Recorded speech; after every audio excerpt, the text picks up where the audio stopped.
Selamat pagi, saudara-saudara yang terkasih dalam Kristus Yesus. Marilah kita pada hari ini merenungkan firman Tuhan. Tapi sebelumnya mari kita berdoa. Damai sejahtera Allah yang melampaui segala akal, itulah kiranya yang memelihara hati dan pikiranmu. Di dalam Kristus Yesus Tuhan kita. Amin. Ibu Bapak yang terkasih, firman Tuhan pada awal bulan ini, hari Jumat 1 Agustus 2025, diambil dari kitab 1 Yohanes pasal yang pertama, ayat 3-4.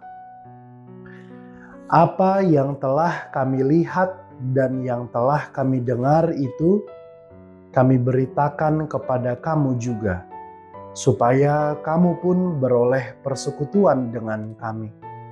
Dan persekutuan kami adalah persekutuan dengan Bapa dan dengan anaknya Yesus Kristus. Dan semuanya ini kami tuliskan kepada kamu supaya sukacita kami menjadi sempurna. Demikian firman Tuhan. Saudari-saudara yang terkasih dalam Kristus Yesus, manusia adalah makhluk sosial. Singkatnya, kita ini perlu teman ngobrol karena kita perlu dan kita butuh saudara yang bisa mengerti kita. Karena itu seringkali kita membuat kumpulan persekutuan atau di orang Batak punguan begitu ya. Pada saat di kampus ada yang namanya PMK, Persekutuan Mahasiswa Kristen. Kemudian setelah lulus nanti akan masuk jadi ikatan alumni misalnya, yang menandakan ini saudara-saudara yang seperjuangan, sepenanggungan dulu pada saat masa kuliah. Lalu kemudian dalam profesi ada yang namanya ikatan profesi. Ikatan advokat, ikatan dokter untuk kelompok profesi. Atau juga ada juga yang sebatas seru-seruan aja. Semisal di ibu kota ini ada klub lari, klub tenis, lalu klub Vespa, atau sekadar ibu-ibu arisan yang senang nongkrong di kafe.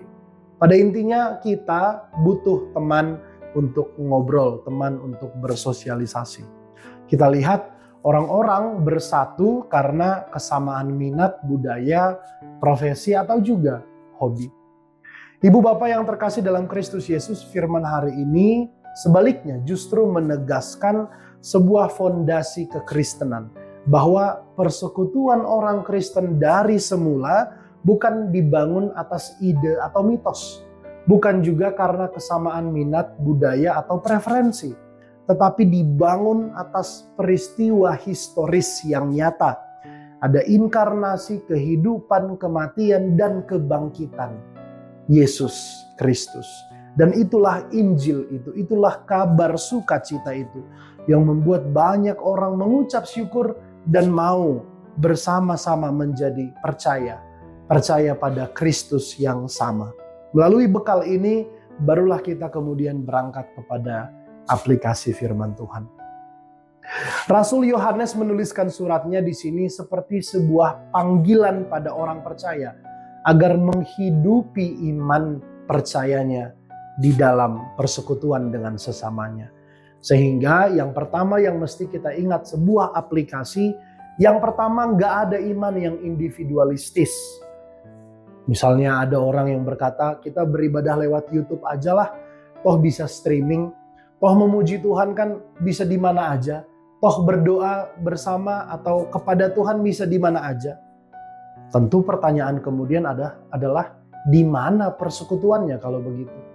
Oleh karena itu, iman yang individualistis demikian yang tentu kita tolak.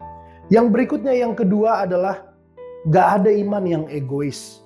Rajin dengar khotbah di gereja, tetapi kemudian di kantornya dia cuma cari selamat sendiri. Gak pernah nolong orang, gak pernah menopang orang yang berkekurangan. Bahkan, mohon maaf, dia menghalalkan segala cara bersih ataupun cara kotor, untuk memperkaya dirinya sendiri, untuk menguntungkan dirinya sendiri. Ini yang mau kita tentang sebagai orang Kristen.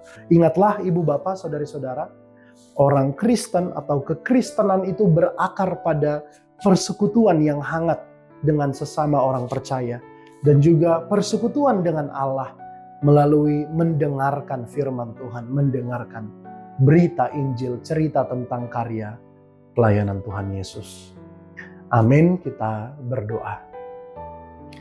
Bapa di surga, kami mengucap syukur atas bekal firman hari ini. Sebentar kami akan berangkat menuju rutinitas kami, Tuhanlah yang kiranya memperkuat, meneguhkan, dan menyertai. Saudara-saudara kami yang sedang sakit, ya Tuhan, kiranya Engkau pulihkan. Bagi mereka yang sedang dilanda duka, kiranya Tuhan yang hibur dan teguhkan hatinya. Terima kasih Tuhan, dalam Kristus kami telah berdoa dan mengucap syukur. Amin.